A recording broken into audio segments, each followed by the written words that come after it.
Welcome to our channel. Today we how to connect structured data testing tool for SEO troubleshooting. Easy tutorial step by step clearly. Open your web browser. Navigate to the structured data testing tool. You can find it by entering the URL in your address bar.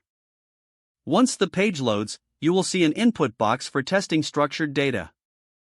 Enter the URL of the web page you want to test.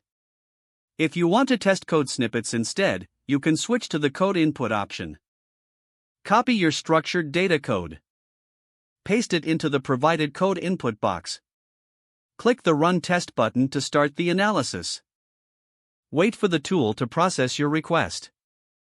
Once the results appear, review the output for any errors or warnings. Errors will be highlighted for your attention. Take note of the specific issues mentioned. You can expand the results for further details. If your structured data passes validation, you will see a confirmation message. If you encounter errors, make the necessary adjustments to your structured data.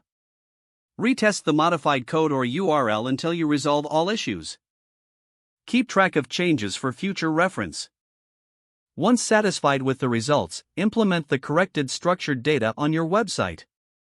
Regularly test your structured data after updates. Utilize this tool to enhance your site's SEO and improve visibility in search results.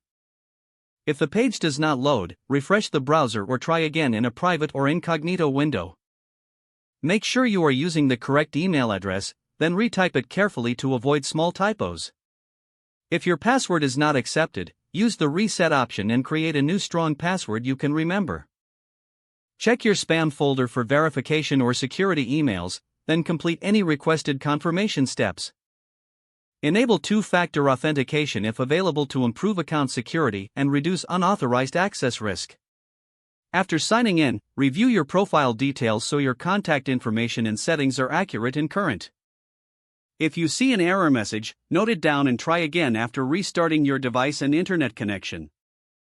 Don't forget to like this video and subscribe to our channel for more step-by-step tech guides.